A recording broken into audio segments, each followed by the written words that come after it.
우리 성가대 찬양 감사드리고요. 아주 은혜로운 찬양은 늘 우리 마음속에 큰 감동을 주고 또 우리가 예배할 수 있는 그런 열린 마음을 주는 것 같아요. 다시 한번 우리 성가대원들, 오케스트라 단원들, 지휘자, 반주자 다시 한번 감사드립니다. 오늘은 저와 함께 이 부활절 넷째 주일 설교 말씀을 같이 나누도록 하겠습니다. 아까 이 부활하신 구세주 이 찬송 불렀는데요. 이 찬송이 예수님의 부활 이후에 우리가 고백할 수 있는 참 좋은 찬송이다 이런 생각이 들어서 이 찬송을 골라서 불렀는데요. 그 2절 가사를 보면 이런 가사가 나와요. 온 세상 살펴보니 주 사랑 알겠네. 내 마음이 아플 때도 주 사랑 알겠네. 이 세상 풍파 이길 힘 주시는 주님. 정말 예수님께서 살아계시나? 참 그런 생각하는데 이 세상을 돌아보니까 정말 주님이 살아계시는구나. 정말 내 마음이 아플 때 주님께서 나와 함께 하시는 것을 내가 알 수 있겠네. 이런 그 가사인데요. 참 가사가 많은 은혜가 됐습니다. 오늘 읽은 말씀은 요한복음 21장 1절에서 14절 비교적 긴 말씀인데요. 여러분들은 오늘 말씀 읽으면서 무슨 생각을 하셨고 또 이 말씀 들으면서 어떤 그 말씀이 여러분 마음에 와 닿았습니까? 설교자인 저는 좀 여러분이 그 잘 모를 뭔가 좀 특별한 말씀에 붙잡혔어요. 이것은 14절 맨 마지막에 나오는 말씀인데 예수님께서 죽은 자 가운데서 살아나신 후에 그의 제자들에게 세 번째 나타나신 것이었습니다. 이 말씀이 저에게는 참 의미가 있다 이런 생각이 들었어요. 왜 예수님께서는 세 번씩이나 제자들에게 나타났을까? 그 요한은 뭔가 의미가 있기 때문에 그 사실을 여기다 기록하지 않았을까? 그런 생각하면서 말씀을 묵상했어요. 실제로 예수님께서는 오늘 말씀이 세 번째로 나타나신 것입니다. 물론 마태, 마가, 누가복음은 제외하고 예외로 하고 이 요한복음만 본다 그러면 맨 처음에 예수님께서 나타나신 것은 부활절 저녁이었어요. 그때 제자들은 너무너무 두렵고 떨려서 어느 한 곳에 모여가지고 문을 걸어 잠그고 숨어 있었습니다. 그때 부활하신 예수님께서 제자들 가운데 나타나셨어요. 문을 걸어 잠그고 있었지만 상관없이 예수님께서는 그들 가운데 나타나셔서 너희에게 평안이 있을지어다. Peace be with you. 그런 인사를 하셨죠. 이게 첫 번째 나타난 일이었습니다. 두 번째는 참 그 제자들에게 나타났을 때 그 가운데 도마가 자리에 없었다. 도마 한 사람이 없었어요. 11 제자는 가운데 도마 한 사람이 빠졌었는데 예수님께서 다시 한번 제자들에게 나타나신 것입니다. 우리 생각에는 좀 의아하게 생각이 돼요. 아니 예수님께서 한번 나타나셨는데 도마가 그 자리에 없다고 그래서 다시 한번 나타나느냐? 뭐 그때 없었으면 할 수 없지 이런 생각이 드는데 성경 말씀에는 예수님께서 다시 한번 도마가 있는 자리에서 나타나셨다 그렇게 되어 있습니다. 우리 생각 같으면은 그럴 필요가 없으신 것 같은데 한 사람 때문에 이런 생각하지만 성경 말씀에 보면은 하나님의 마음은 늘 그렇지가 않아요. 우리는 한 사람 별거 아니야 이렇게 생각하지만 성경 말씀 이사야 55장 8절에서 9절 말씀 보니까 이런 말씀이 나옵니다. 내 생각은 너희 생각과 다르며 내 길은 너희 길과 다르다. 하늘이 땅보다 높음같이 내 길은 너희 길보다 높으며 내 생각은 너희 생각보다 높다. 이 마지막에 나오는 말씀 보세요. So my ways are higher than your ways and my thoughts higher than your thoughts. 나의 길은 너희 길보다 훨씬 높아요. 내가 생각하는 것은 너희가 생각하는 것보다 훨씬 더 높다. 이런 말씀 아니겠어요? 우리는 이 다수의 논리에 의해서 우리가 살아가고 있습니다.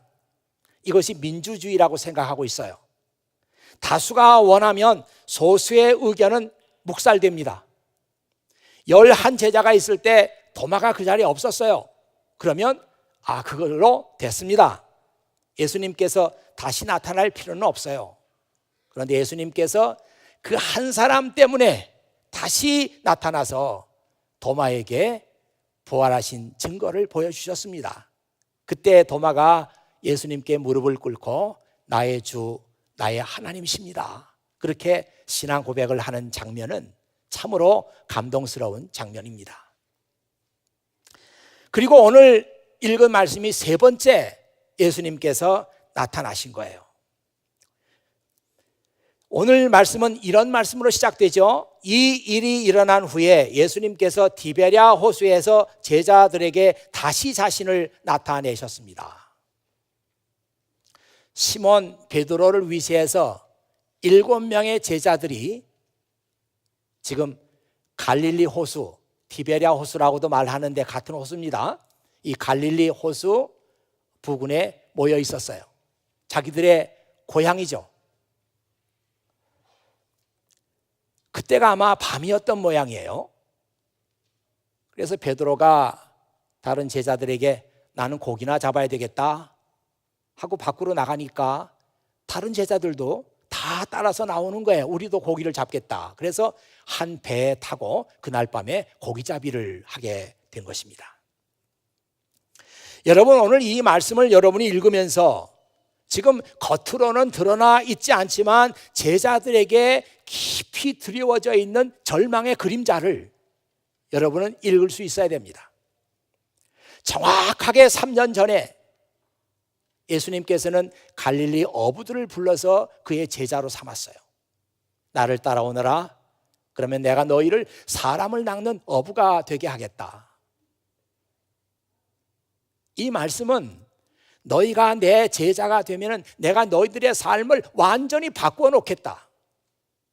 너희들은 지금까지 고기를 잡아서 먹고 살았지만 나의 제자가 되면 너희들은 사람을 낚는 어부가 될 것이다. 그래서 사람들을 하나님께로 인도하는 그 일을 너희가 미션으로 알고 수행하게 될 것이다. 내 제자가 되면 너희들의 삶의 방향이 바뀌고 너희들의 삶의 목적이 달라질 것이다. 그리고 너의 삶의 미션도 달라질 것이다. 그런 말씀을 하셨는데 제자들은 그 말씀을 듣고 제자가 된 거예요. 그런데 지금 예수님께서 죽고 난 다음에 제자들은 모두 자기들의 고향으로 내려와 있습니다. 이 공간복음서에 보면은 마태, 마가, 누가 이 공간복음서를 보면은 여자들이 무덤에 갔다가 빈 무덤을 보고 그때 천사들이 말하기를 야, 부활하신 예수님께서는 갈릴리로 가시니까 제자들 보고 갈릴리로 가라고 해라. 그런 얘기가 나와요. 근데 요한복음에는 그런 얘기 없습니다. 2번 예수님께서 나타나셨는데 3번째 나타나신 것은 제자들이 모두 다 고향으로 내려가 있던 그 자리에 주님께서 나타나신 것으로 그렇게 나오고 있습니다. 2번씩이나 내가 부활했다 그렇게 자신을 증명했지만 제자들은 소용이 없었어요. 다 고향으로 지금 내려가 있습니다.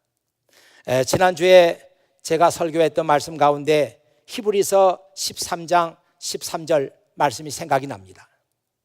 제자들이 있어야 할 곳이 어디냐? 아웃사이더 캠프, 성문 밖이다. 성문 밖은 어디냐? 예수님께서 십자가에 못 박혀 돌아가신 골고다 언덕이 있는 곳. 거기에 우리의 슬픔과 우리의 아픔이 있는 곳, 우리의 희생이 있는 곳, 바로 그 자리가 제자들이 가서 그 사람들을 섬길 자리인데 제자들은 지금 자기 고향으로 내려와 있어요. 인사이더 캠프로 지금 들어와 있는 것입니다. 지난 3년간 예수님을 따라다녔던 모든 일들은 이제는 제자들에게 하나의 추억거리가 되고 말았습니다. 이제는 주님께서 죽으신 마당에 제자들의 꿈도 희망도 모두 다 포기해야만 되는 그런 상황이었습니다. 고향 엠마오로 가던 두 사람 제자들, 이 제자들이 서로 주고받았던 얘기, 우리는 그분이 우리의 구세주이시고 우리는 그분이 메시아인 줄로 알았습니다. 그런데 그분이 죽었습니다. 이 얘기를 우리가 다시 한번 기억하지 않을 수가 없습니다. 예수님에게 그들의 꿈도 그들의 미래도 모두 걸었지만 예수님이 죽는 바람에 이제는 그것이 다 물거품이 되고 말았습니다. 그래서 예전처럼 고향에 내려와서 고기를 잡고 있는 것입니다. 이런 제자들에게 예수님께서 세 번째 나타나신 거예요. 그리고 그들의 앞길을 막으신 겁니다. 무슨 소리냐? 너희들은 왜 나를 죽었다고 생각하느냐? 나는 부활했다 하면서 예수님께서 그들의 인생의 방향을 다시 바꿔놓으신 말씀이 오늘 말씀이에요. 참 성경을 읽어보면은 이게 우연인가? 이게 공교롭게도 그날 밤에 제자들은 한 마리도 고기를 못 잡았습니다. 어떻게 그런 일이 있을 수가 있을까? 여러분 아시죠? 3년 전에도 제자들이 갈릴리 바다에서 고기를 잡다가 그때도 밤이었어요. 한 마리도 못 잡았던 그런 일들이 있었습니다. 근데 그날도 한 마리도 못 잡았어요. 이런 생각하면서 이게 정말 우연히 일어난 것인가? 아니, 우연이 아니지. 뭔가 하나님께서 지금 보이지 않는 곳에서 제자들의 삶을 지금 컨트롤하고 계시고 제자들의 삶 속에 지금 개입하고 계시는 것을 우리는 느낄 수가 있습니다. 예수님께서 하신 말씀을 한번 보세요. 친구들, 한 마리도 못 잡았느냐?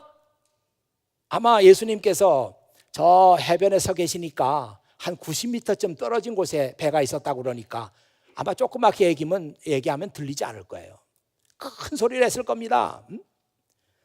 친구들, 한 마리도 못 잡았느냐? 이렇게 소리를 크게 치신 거예요. 아니, 이런 말이 어디가 있습니까? 여러분 어디 가서 고기 잡는 사람들 보면은 저 멀리서 고기 많이 잡았어요? 이렇게 묻는 거지. 한 마리도 못 잡았느냐? 이렇게 묻는 법이 어디 있습니까?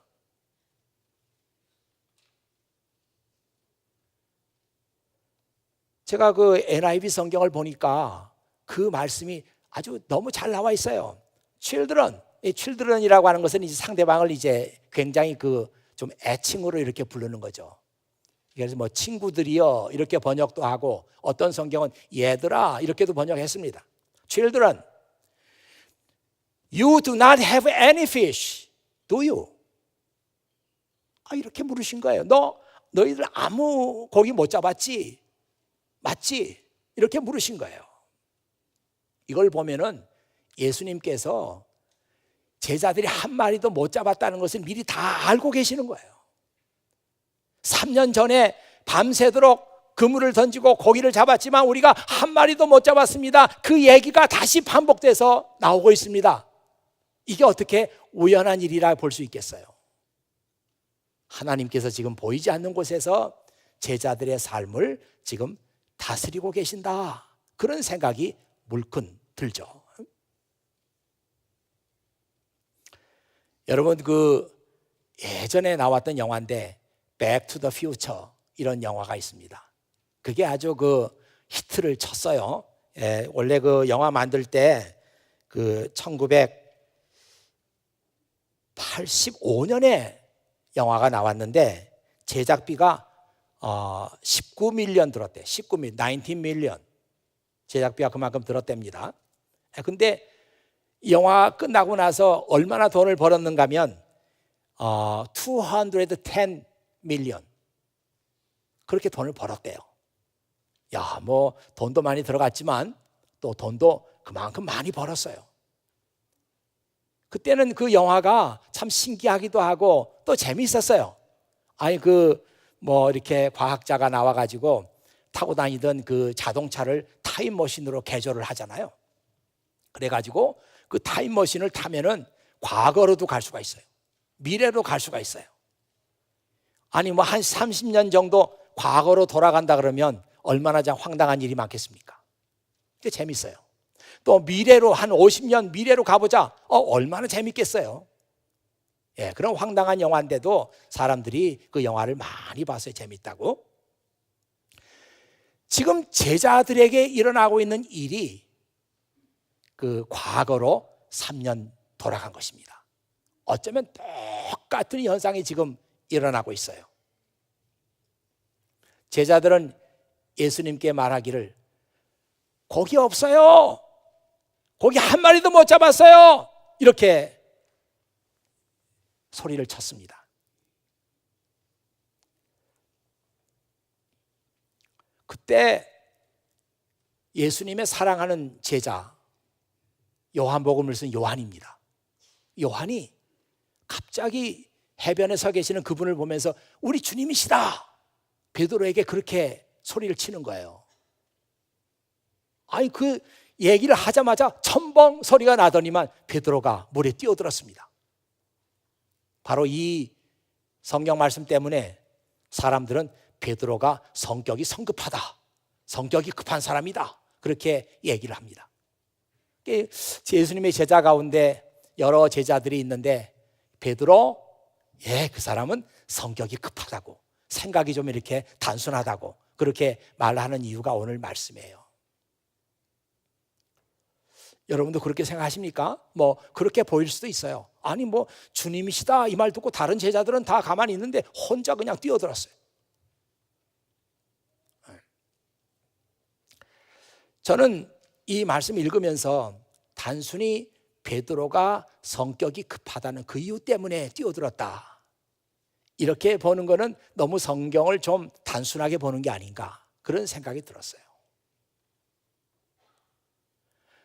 저는 생각하기를 지금 베드로가 우리 주님이시다 저분이 이런 얘기를 들으면서 바닷속으로 뛰어든 것은 뭔가 지금 베드로에게 말로 설명할 수 없는 놀라운 일이 베드로 안에서 일어나고 있다,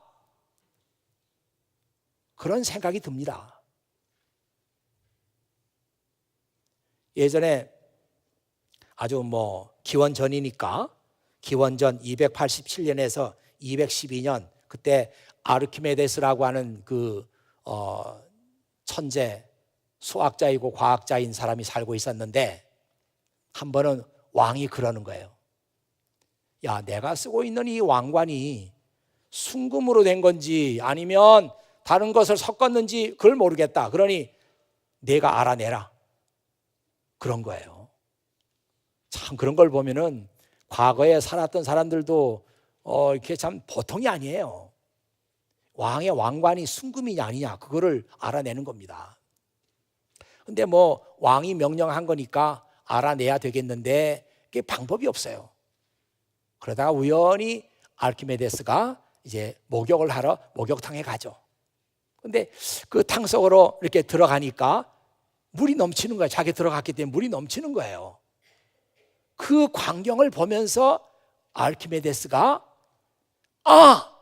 이렇게 하면 되겠구나, 그 방법을 안 거예요. 그래가지고 너무너무 좋아가지고 막 밖으로 뛰어나오면서 유리카 유리카 하고 소리를 질렀다는 거 아니에요. I have found it.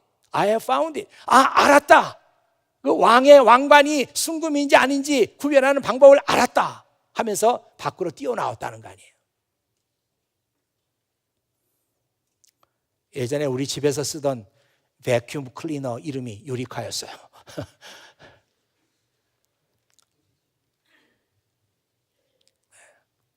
그래서 알아냈는데 순금이 아니었습니다. 결과는 궁금해하실까 봐 조금 더 얘기해요. 순금이 아니었어요. 그래서 그 왕관 만든 사람 잡혀 죽었습니다. 끝까지 발견 못했으면 살아있을 텐데 죽었어요. 베드로가 우리 주님이시다 그 말을 들으면서 물속으로 뛰어들었던 것은 뭔가 우리가 설명할 수 없지만, 뭔가 우리가 알 수 없지만 베드로 속에 지금 놀라운 혁명이 일어난 거예요. 저는 그렇게 봅니다. 그러면 도대체 베드로 안에서 무슨 일이 벌어졌느냐? 알 수 없어요. 알 수 없지만 그 이후에 베드로의 삶을 보면 알 수 있습니다. 어떤 일이 일어났는지 우리가 구체적으로 지적할 수는 없지만 베드로의 삶이 그때부터 급격하게 변화가 된 것을 보면 그 순간이야말로 베드로에게 지금까지 몰랐던 새로운 삶의 그 호라이즌, 새로운 삶의 영역, 새로운 삶의 지평이 그에게 열린 거예요. 저는 우리 예수 믿는 사람들에게 이런 일이 일어나야 된다고 생각합니다. 그냥 아무 일 없이 그냥 편안하게 믿음 생활을 하는 거 나쁘지 않아요. 나쁘지 않지만 어느 순간에 이거구나, 이 복음의 진리가 이런 거구나, 내가 예수 그리스도를 믿는다는 게 이런 거구나, 내가 예수님을 인격적으로 만나고 경험한다는 게 바로 이것을 말하는구나, 그런 경험이 우리에게 있어야 됩니다. 그걸 일반적인 용어로는 eye opening experience라고 그래요. eye opening experience. 눈이 그냥 확 떠지는 그런 그 experience죠. 베드로에게 그 eye opening experience가 있었고, 오늘 여러분들에게도 우리 주님을 믿고 하나님을 믿으면서 우리의 삶 속에 eye opening experience, 이거다, 내가 지금까지 몰랐던 사실이다 하면서 그 순간에 여러분의 삶의 그 눈이 확 열려지는 그런 일이 우리에게도 있어야 된다. 에베소서 1장을 보면은 사도 바울이 에베소 교회 분들에게 편지를 쓰면서 그런 구절이 나와요. 그 편지 가운데 하나님께서 여러분의 눈을 밝혀주시기를 원합니다. 하나님께서 여러분의 눈을 밝혀주시기를 원합니다. 그래서 우리 눈이 이렇게 오픈돼야, 열려져야, 아이 오프닝 익스피리언스가 있어야 하나님의 놀라운 은혜의 세계를 그때 보게 되는 거예요. 베드로가 물에 뛰어들었던 이 사건 이후에 베드로의 삶이, 그것이 무엇인지 우리에게 증명합니다. 그때부터 베드로는 믿음의 길에서 흔들리지 않아요. 흔들리지 않습니다. 어떤 그 위협과 어떤 위험과 어떤 협박과 어떤 회유와 이것이 닥쳐와도 베드로는 꿈쩍도 하지 않아요. 그 믿음 가지고 베드로는 예루살렘 교회를 지켜냅니다. 베드로 없었으면요, 예루살렘 교회는 벌써 풍지박산되고 다 흩어지고 존재도 없었을 거예요. 그러나 베드로가 예루살렘 교회를 지켰기 때문에 예루살렘 교회는 계속해서 유지가 됐던 거예요. 바울 같은 사람들이 다니면서 교회를 세웁니다. 그리스도의 복음이 이방인들에게 전해집니다. 그러면서 많은 이슈가 생겨났어요. 많은 문제가 생겨났어요. 이거 어떡하지? 그때도 베드로가 그 모든 문제들을 다 해결하는 거예요. 베드로가 이방 세계에 나가서 복음을 전하지 않았지만 예루살렘 교회를 굳건하게 지키면서 마치 예수님의 선교의 본부처럼 그런 역할을 베드로가 감당합니다. 저는 그렇게 믿어요. 그때 해변에 서 계셨던 예수님, 그분이 바로 예수님이라는 말을 듣자마자 물속에 뛰어들었던 그 아이 오프닝 익스피리언스, 베드로에게 주어졌던 놀라운 생애 경험, 이것이 베드로를 베드로가 되게 했다. 저는 그렇게 봅니다. 해변에 나와 보니까 숯불이 피워져 있었어요. 불 위에 생선이 놓여 있었고 빵도 있었습니다. 예수님께서 방금 잡은 생선을 가져오라고 그랬어요. 그래서 베드로가 그물을 끌어내 가지고 보니까 큰 고기가 잡혀 있는데 그 고기를 셌어요. 153마리였습니다. 153, 153마리였어요. 이 성경을 읽다 보면은 그 숫자가 많이 나오잖아요. 숫자가 나오는데 그 숫자에 어떤 것들은 아주 깊은 뜻이 들어 있습니다. 자, 그러면 153마리가 잡혔다고 했는데 여기에도 무슨 뜻의 숫자가 있을까?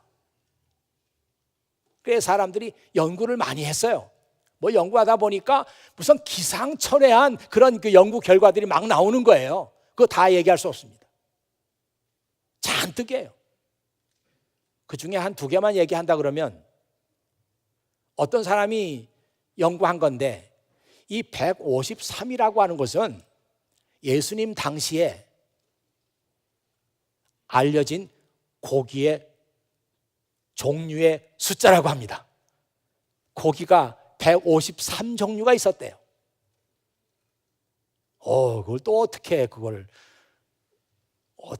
공교롭게도 153종류예요. 4종류도 아니고. 야, 그거 참 신기하다. 또 어떤 사람은 성경을 막 보면서 153을 풀려고 말이죠. 성경을 막 읽어보니까 참 그것도 이상합니다. 예수님께서 한 사람 한 사람 만나가지고 구원해 주신 사람의 숫자가 153명이래요. 그래가지고 어디 몇 절 다 해가지고 153 딱 만들었더라고요. 야, 그것도 참 신기하다. 그거 어떻게 그렇게 알았을까? 여러분도 좀 그렇게 해봐요. 좀 그냥 잊지 말고. 또 어떤 사람은 153은 한 가지만 하고 또 마치겠어요. 153은 1부터 17까지 다 더하면 153이 나온대요. 그러면 왜 17이냐? 18은 아니냐? 왜 17까지만 더하느냐? 그 사람 그 연구에 의하면은 17까지만 더해야 된답니다. 왜냐하면 17이라는 거는 10 플러스 7이래. 10 플러스 7. 그게 17. 그래서 17개까지만 더해야 되는데 10이라고 하는 것은 그 이방 사람, 유대인 아닌 이방 세계에서 10이라는 숫자는 완전한 숫자로 본다는 거예요. 그러면 7은 뭐냐? 7은 유대인들이 완전한 숫자라고 본다는 거예요. 그러니까 10 더하기 7 이것은 이방 사람들이 완전한 숫자로 보는 10이고 이거는 유대인들이 완전한 수라고 보는 7이에요. 그러니까 153이 나오는 것은 결국은 10 플러스 7, 17까지 다 더한 건데 이것은 이방인들을 완전히 구원하고 유대인들을 완전히 구원한 그런 의미가 그 속에 있다는 거예요.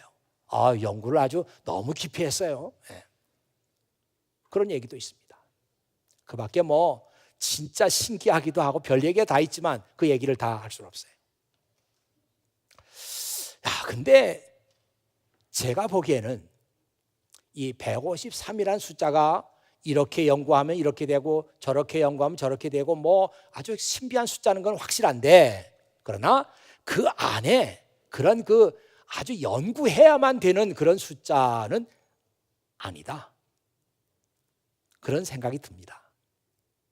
그러면 왜 153이라는 숫자가 그렇게 나와 있느냐?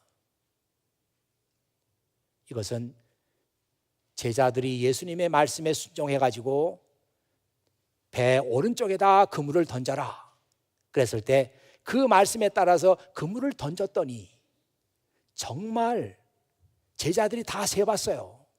큰 고기만 153마리가 잡혔습니다. 이로 인해서 부활하신 예수님께서 제자들 가운데 일으키신 이 일은 단순히 고기가 많이 잡혔다 하더라 그런 소문이 아니고 153마리가 잡힌 거예요. 부정할래야 부정할 수 없는 사실입니다. 예수님께서 오병이어 물고기 2마리하고 보리떡 5개를 가지고 5,000명을 먹이고 나서 남은 것을 다 걷어라 해서 걷었더니만 12광줄이에요. 12광줄이는 제자들의 숫자하고 딱 맞습니다. 한 제자들이 한 광주리씩 걷어들인 거예요. 이것도 이 제자들에게 영원히 예수님께서 하신 그 일들을 잊어버리지 않도록. 이 제자들이 나중에 교인들에게 얼마나 이 얘기 많이 했을 거예요. 야, 진짜 예수님께서 물고기 2마리하고 보리떡 5개 가지고 5,000명을 먹였다. 그거 거짓말 아니에요? 무슨 소리야? 그 먹고 다 남은 거 우리 제자들이 다 한 바구리씩 다 걷어들였어. 아니, 배 오른쪽에 그물을 던지라고 그랬는데 고기가 많이 잡혔다고요? 그거 거짓말 아니에요? 무슨 소리야 이놈아. 우리가 다 고기 세봤어. 153마리였어. 여기에 이런 그 의미가 있다. 그래서 부정할래야 부정할 수 없는, 제자들에게 부활하신 예수님께서 그들의 삶에 나타나 가지고 행하신 놀라운 그 일들을 생생하게 기억할 수 있도록 153마리. 그래서 그 숫자가 나온 것이다, 이렇게 생각합니다. 예수님과 함께 그날 아침에 식사를 했던 제자들은 부활하신 예수님께서 자기 옆에 앉아 계십니다. 그리고 같이 아침 식사를 하세요. 아무도 예수님께 누구세요? 이렇게 물어보는 사람이 없었다고 나와 있죠. 이 말의 뜻은 그분이 부활하신 예수님이 너무나 분명하기 때문에 물어볼 필요가 없어요. 그러니까 이 3번째 예수님께서 나타나 가지고 자기가 부활하신 예수, 분명히 부활했다는 사실을 제자들에게 알려준 것입니다. 이렇게 요한이 그의 복음서에 쓴 것은 이런 깊은 의미가 있었던 거예요. 여러분, 숫자 얘기는 제가 되도록 안 하려고 합니다만은 이 3이라고 하는 숫자는요, 유대인들에게 중요한 숫자예요. 3번, 3. 완전을 의미하는 숫자입니다. 그러니까 7이라는 것도, 7이라는 것도 완전을 의미하는 숫자지만 3이라는 것도 완전을 의미하는 숫자예요. 그래서 삼위일체, 그것도 그런 의미가 있습니다. 3번 예수님께서 나타나셨다고 하는 것은 이제는 더 이상 제자들에게 나타날 필요가 없는 거예요. 이것으로 충분하다는 겁니다.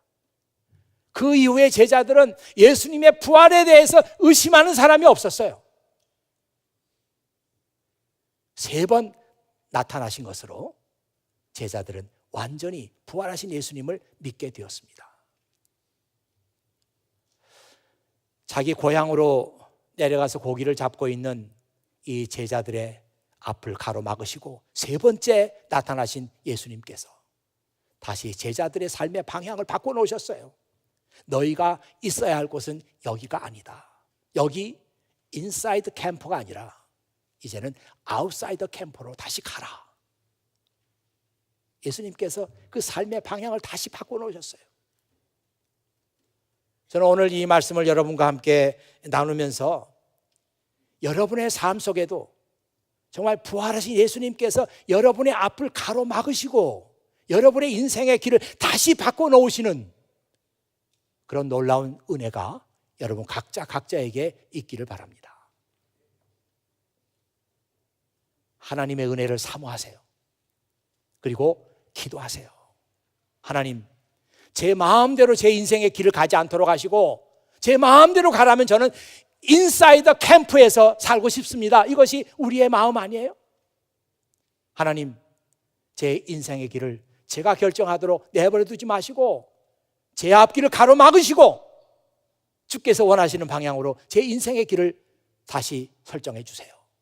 이렇게 기도하시는 여러분이 되시기를 바라요.